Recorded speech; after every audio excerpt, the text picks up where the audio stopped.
भाई भाई क्या फायदा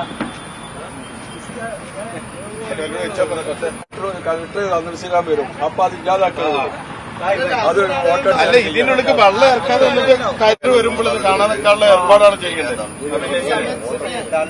अंदर पानी नहीं जाएगा अंदर पानी वो पूरे उठे जरूर है वो फिर बाद में बनेगा ठीक है ना अभी ये फिलहाल के लिए बारिश हो रहा है ना इसके अंदर पानी नहीं जाएगा वो वरना ये वो सीट देखो पूरे ऐसा नहीं है अभी इधर से पूरे पानी पूरा अंदर जाने को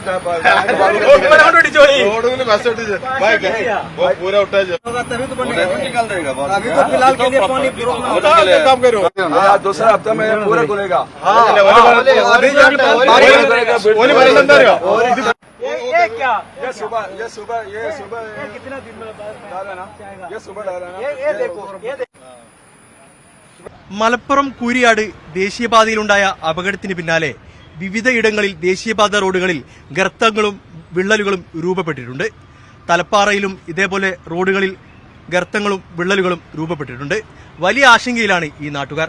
എന്നോടൊപ്പം ഈ നാട്ടിലെ ബ്ലോക്ക് മെമ്പർ ചേരുന്നുണ്ട്. എന്നു മുതലാണ് ഈ ഒരു ഗർത്തം കണ്ടത്? നാട്ടുകാർ വലിയ ആശങ്കയിലാണ്. കാരണം സമീപ പ്രദേശത്ത് വലിയ അപകടമുണ്ടായി. വലിയ ആശങ്കയിലാണ് നാട്ടുകാർ. എന്നു മുതലാണ് ഈ ഒരു ഗർത്തം കണ്ടത്? ഇവിടെ ഈ ഗർത്തം ഓൾറെഡി കണ്ടിട്ട് ഇതിന്റെ മുമ്പേ ഇവിടെ ഗർത്തത്തിൽ ലിക്വിഡ് ഒഴിച്ച പോലെയാണ്. നമ്മൾ മുന്നേ ഇതിലൂടെ യാത്ര ചെയ്ത സമയത്ത് ഇത്തരം ഒരു ലിക്വിഡ് ഇവിടെ കണ്ടതായിട്ട് നമ്മൾ ഓർക്കുന്നില്ല. കാരണം ഫാസ്റ്റായിട്ട് വണ്ടി പോകുന്നതുകൊണ്ട് നമ്മൾ കണ്ടിട്ടില്ല. പക്ഷെ ഇന്ന് നമുക്ക് ഈ റോഡ് കണ്ടാൽ അറിയാം ഇതിന് മുന്നേ തന്നെ ഈ ഗർത്തം ഇവിടെ വീണിട്ടുണ്ട്. അത് മാത്രമല്ല അന്ന് ഇവര് എന്തോ ഒരു ഇങ്ക് ഒഴിച്ചിട്ട് പശ ഒഴിച്ചിട്ട് അത് ഫില്ല് ചെയ്ത് വെച്ചതായിരുന്നു. അവിടെ വീണ്ടും ഒരു വലിയ ഗർത്തം രൂപപ്പെട്ട് തലപ്പാറ ഒരു വലിയ ഒരു അപകട ഭീതിയിലാണ് ഇപ്പോൾ നാട്ടുകാരുള്ളത്. ഇപ്പം അവിടെ നമുക്കറിയാം കൂരിയാട് വലിയ അപകടമുണ്ടായി. ആ സാഹചര്യത്തിൽ നാളെ 3 അംഗ സമിതി അവിടെ എത്തി പരിശോധന നടത്തുന്നുണ്ട്. പലയിടങ്ങളിലും ഈ ഗർത്തങ്ങളും വിള്ളലുകളും കാണപ്പെടുന്നുണ്ട്. ഈ പ്രദേശത്തും പരിശോധനയ്ക്ക് വരേണ്ടതല്ലേ? അതിന് ആവശ്യം ഉന്നയിക്കുന്നുണ്ടോ?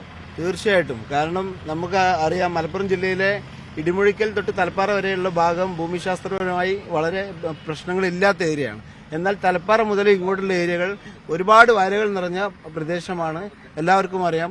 ഭൂമിശാസ്ത്രപരമായ പഠനം നടത്താതെ, നല്ല രീതിയിലുള്ള പഠനം നടത്താതെയാണ്, അശാസ്ത്രീയമായ രീതിയിലാണ് ഈ റോഡ് പോയിട്ടുള്ളത്. നമുക്കറിയാം ഒരു ദിവസത്തെ മഴ കാരണം ഇത്രയും അപകടങ്ങൾ സംഭവിച്ചെങ്കിൽ കേരളത്തിൽ നമുക്ക് എല്ലാവർക്കും അറിയാം കൊല്ലത്തിൽ 6 മാസം മഴയാണ്. അങ്ങനെയെങ്കിൽ ഏതെല്ലാം ഭാഗങ്ങളിൽ ഈ അപകടം സംഭവിക്കാൻ പോകുന്നത് എന്നുള്ളത് നമ്മൾ കണ്ടറിയേണ്ടതുണ്ട്. തീർച്ചയായിട്ടും ഉന്നതാധികാര സമിതി ഈ പ്രദേശങ്ങളിൽ മൊത്തം ഒന്ന് വിസിറ്റ് ചെയ്ത് കാര്യങ്ങൾ വിലയിരുത്തേണ്ടതാണ് എന്നുള്ളതാണ് നാട്ടുകാരുടെ ആവശ്യം. ഇപ്പൊ ദേശീയപാത അതോറിറ്റിയോട് പല വിഷയങ്ങളിലും പല പരാതിയും നൽകിയിട്ടുണ്ട്. ഒന്നിനും മറുപടി നൽകിച്ചില്ല അല്ലെങ്കിൽ ഗൗനിച്ചില്ല എന്നുള്ളൊരു വളരെ ഒരു ആക്ഷേപം ഇവിടെയുള്ള നാട്ടുകാർ ഉന്നയിക്കുന്നുണ്ട്. എന്താണ് പരാതി നൽകിയിട്ട് അവർ നൽകുന്ന മറുപടി എങ്ങനെയാണ്?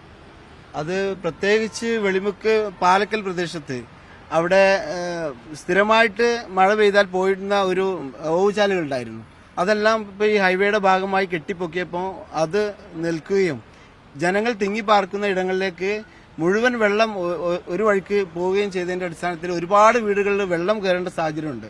നിലവിൽ ഒരുപാട് തവണ 2-3 തവണകളിലായിട്ട് ഇവിടെ റോഡ് ഉപരോധമടക്കമുള്ള കാര്യങ്ങൾ ചെയ്യുകയും അതിനൊരു പരിഹാരം കാണണമെന്നും നിരന്തരം നാട്ടുകാർ ആവശ്യപ്പെട്ടിട്ടും അതിന് ഇതുവരെ ഒരു പരിഹാരമായിട്ടില്ല.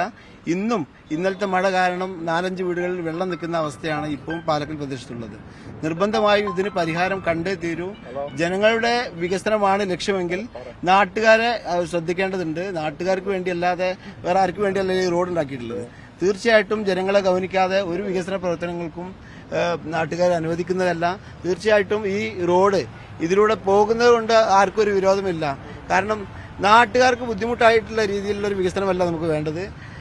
ഒരുപാട് വീട്ടുകാർ ബുദ്ധിമുട്ടിലാണ്. തീർച്ചയായിട്ടും അത് പരിഹരിക്കേണ്ടതുണ്ട്. നാട്ടുകാർ പറയുന്നത് വളരെ ആശങ്കയിലാണ്. കാരണം പല സ്ഥലത്തും ഗർത്തങ്ങളും വിള്ളലുകളും കാണപ്പെടുന്നു. നിരവധി യാത്രക്കാർ പോകുന്ന ഒരു ഇടം കൂടിയാണ്. നാട്ടുകാരും യാത്രക്കാരും വലിയ ആശങ്കയിലാണ്. ഇതിനൊരു പരിഹാരം കാണണമെന്നാണ് ഇവർ ആവശ്യപ്പെടുന്നത്. ക്യാമറാമാൻ അനുരൂപ് ചീക്കോടിനൊപ്പം യൂനുസ് അഹമ്മദ്, മീഡിയ 1.